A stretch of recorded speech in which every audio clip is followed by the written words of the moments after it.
qui n'y touche pas. Parce que c'est la propriété propre de Dieu. Certainement que les familles se taisent pour malmener les frères. C'est les sœurs qui sont rachetés par le sang. Que les nations se taisent. Ils peuvent faire ce qu'ils veulent. Ils peuvent faire ce qu'ils veulent. Ils peuvent recommander ce qu'ils veulent. Là chez eux. Mais pas dans l'église. 1 Corinthiens 6 dit, écoutez. Amen, amen, amen. Aucun mondain, quoi qu'il soit autorité, n'a pouvoir dans l'église ou sur l'église. Qu'il soit roi, qu'il soit président, qu'il soit ministre, qu'il soit gouverneur, qu'il soit commandant de la police ou de l'armée, aucun n'a à dire dans l'église. Aucun.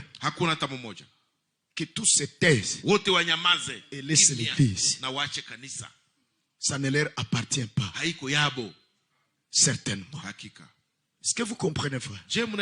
Ça ne leur appartient pas. C'est pour cela que même les lois protègent les sanctuaires.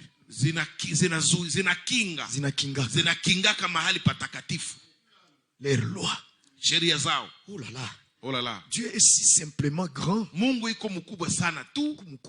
Iko mkubwa tu. Au-dessus de tous. Juu ya wote. Qu'il a mis dans les cœurs même des païens. Sasa alitiaka tandani ya mioyo ya wapagani. Dans leur cœur, il leur a mis d'éditer des lois. Kutunga masheria. Qui protègent zenye zinakinga les sanctuaires. Mahali patakatifu. Voilà pourquoi ils ne peuvent pas venir ici. Ndio maana hawezi kuja hapa. Pour lier quelqu'un ici dans l'église. Quand nous sommes ici, ils n'entrent pas. Ils vous attendent là-bas, à l'extérieur, loin de la cour. Loin. Dieu l'a fait. C'est Dieu qui a mis cela dans leur cœur pour faire sa volonté. Avant que je ne dise 1 Corinthiens, l'écriture d'Apocalypse 17 me vient à l'esprit en rapport avec ce que je suis en train de vous dire. Que toute la terre se taise. Et il protège les sanctuaires.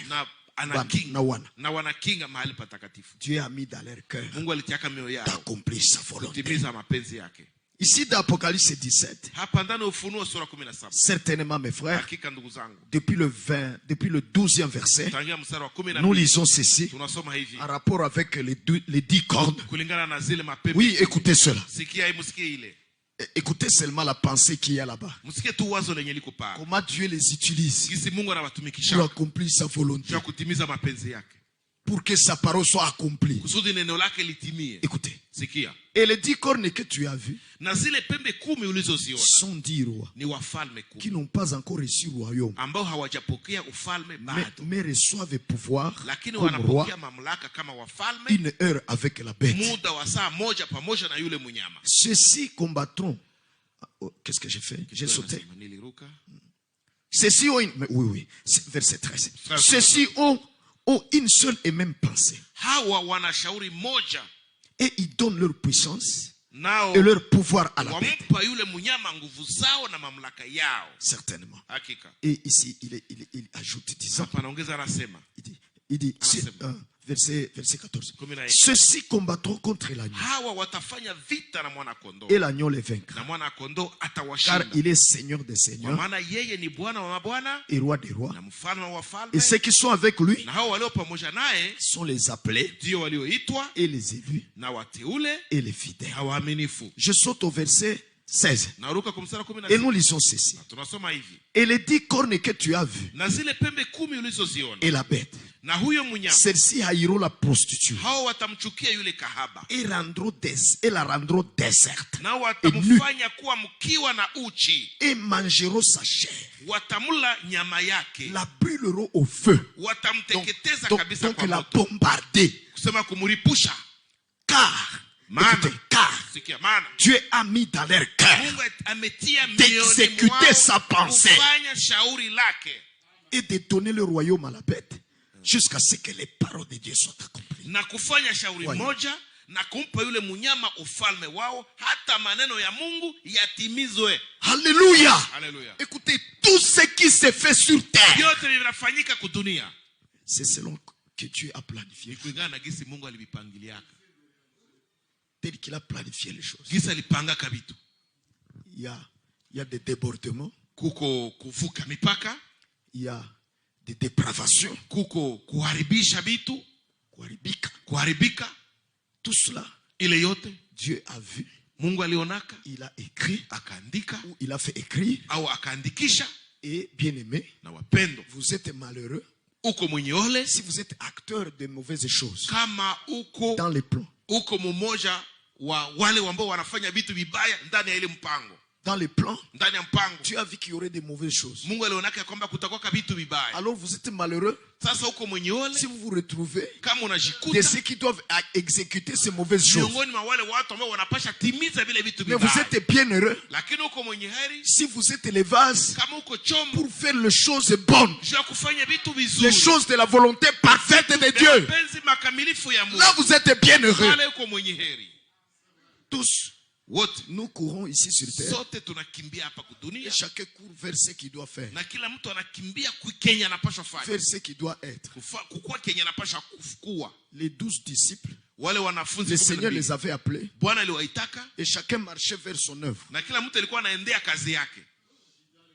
Voyez frère. Unaona wandugu. Et donc bien aimé. Kusema wapendo. Ici nous voyons ces rois. Hapa tunaona hao wafalme. La Bible dit de la Bible dit d'eux, ou Dieu dit d'eux, Mungu kusema kuwahusu, Mungu akisema kuwahusu, que il a mis dans leur cœur ya kwamba alitiaka mioyo yao d'exécuter sa volonté, kutimiza mapenzi yake. De même, vile vile, pour que le sanctuaire soit protégé, kusudi mahali patakatifu Dieu avait mis dans leur cœur, Mungu alitiaka mioyo yao, ndani ya mioyo yao, pour éditer des lois, kuandika kuandikisha mashauri, kuandika masheria qui protège les sanctuaires. Zinakinga mahali patakatifu. Certainement. Hakika. Dieu avait mis cela en eux. Mungu alitiaka ile ndani yao. Donc kusema Dieu a pris l'église. Mungu alikamataka kanisa et l'a fait sa propriété. Akaifanya wenyeji wake. Et leur a dit, na akawaambia, n'y touchez pas. Msiguse. Faites même de loi pour qu'il personne qui ose. Masheria juu ya kuadhibu kusudi kusikua hata mwenye atasubutu. Et les lois ont été éditées. Na sheria zikaandikwa. Et je vous disais encore na nilikuwa nawaambia tena que l'église, ya kwamba kanisa, c'est le royaume de Dieu. Ni ufalme wa Mungu. Les assemblées locales, makusanyiko za mahali, c'est le royaume de Dieu. Ni ufalme wa Mungu. Les vraies assemblées, makusanyiko za kweli, les assemblées du Seigneur, makusanyiko za Bwana, c'est le royaume de Dieu. Ni ufalme wa Mungu. Et nous qui ont cru, qui avons cru, et qui en font membres, nous sommes ses sujets, son peuple, son peuple. Et nous avons une loi là-dedans qui est au-dessus de leur loi, eux. Sheria zao wao. Et du monde. Eux du monde. Dans l'église, la parole de Dieu est la super loi sur toute la terre. C'est tout à fait vrai. Vous ne l'avez pas encore vu. Attendez bientôt. Dans le règne millénaire, quand il viendra ici physiquement, avec son église, pour régner sur toutes les nations, eh bien je vous dis la vérité, tous se prosterneront devant lui. Et c'est cette parole-ci qui conduira tout sur la terre. La loi de Dieu. Tous se soumettront. Oui, frère. Ça sera ainsi. Alors maintenant, allons dans 1 Corinthiens. Chapitre 6. Amen, amen. Et vous allez voir comment ceux du monde, les autorités du monde, ne sont rien dans l'église. Ils ne sont rien dans l'église. Ils n'ont pas droit de siège dans l'église. Non, non. Que le Seigneur vous bénisse. Que le Seigneur vous bénisse. Donc c'est ça l'église. C'est ça l'église. C'est une haute institution divine. Une haute institution divine. Protégé par Dieu. Gardé par Dieu. On n'y touche pas s'il n'a pas permis lui-même. on n'y touche pas personne, qui qu'il soit. Amen, amen. Amina.